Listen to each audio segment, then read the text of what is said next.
દેરોલી ગામની નર્મદા નદીમાં ઝઘડિયા તાલુકાના તરસાલી ગામના 3 યુવાનો નદીમાં સ્નાન કરવા જતા ડૂબ્યા હતા, જેમાંથી 2 યુવાન સમય સૂચકતાથી નીકળી ગયા હતા, જ્યારે એક યુવક નર્મદા નદીના પાણીમાં ડૂબી જતા મોતને ભેટ્યો હતો. કરજણ ફાયર બ્રિગેડના જવાનો દ્વારા ડૂબેલા યુવાનનો મૃતદેહ રાત્રે શોધી કાઢવામાં આવ્યો. કરજણ તાલુકાના દેરોલી ગામે આવેલ નર્મદા નદીના સામે કિનારે ભરૂચ જિલ્લાના ઝઘડિયા તાલુકાની હદ આવેલી છે, જેમાં ઝઘડિયા તાલુકાના તરસાલી ગામના 3 યુવાનો સાંજે નર્મદા નદીમાં સ્નાન કરવા માટે ગયા હતા, ત્યારે નર્મદા નદીમાં રેતીની લીઝોના લીધે પડેલા ખાડામાં 3 યુવાનો ડૂબ્યા હતા, જેમાં 2 યુવાનો નદીના પાણીમાંથી બહાર નીકળી ગયા હતા, જ્યારે એક યુવક અભારા હુસૈન મોહમ્મદ મલિક નામનો યુવક નદીના ઊંડા પાણીમાં ડૂબી ગયો હતો. ઘટના અંગે કરજણ નગરપાલિકાના ફાયર બ્રિગેડને જાણ કરાતા ફાયર બ્રિગેડના જવાનો અને સ્થાનિક તરવૈયાઓએ લાપતા યુવકની શોધખોળ શરૂ કરી હતી, જેમાં રાત્રે 8 વાગ્યે અભારા હુસૈન મોહમ્મદ મલિકનો મૃતદેહ મળી આવ્યો હતો.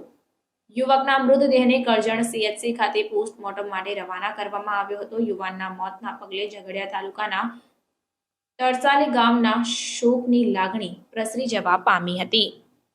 ગાયત્રી વિદ્યા વિહાર આશ્રમ શાળા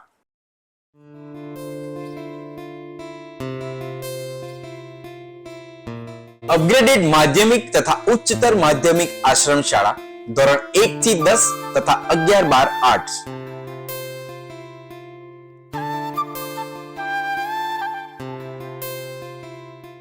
આશ્રમ શાળામાં ફક્ત આદિજાતિના વિદ્યાર્થી ભાઈ બહેનોને જ પ્રવેશ આપવામાં આવશે.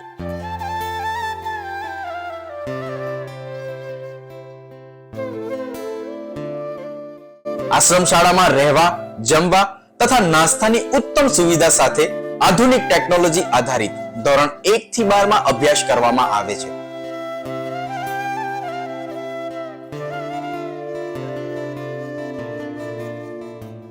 ગાયત્રી આશ્રમ શાળાથી દેડિયાપાડા નર્મદા જિલ્લા સુધી વર્ષમાં 5 વાર ટ્રાન્સપોર્ટેશન પણ આપવામાં આવે છે.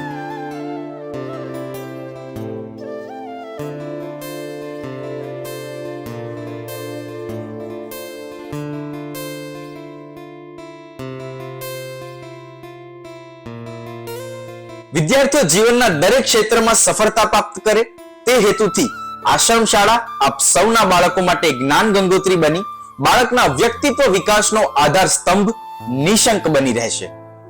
ગાયત્રી વિદ્યા વિહાર આશ્રમ શાળા, તવરા, ભરૂચ.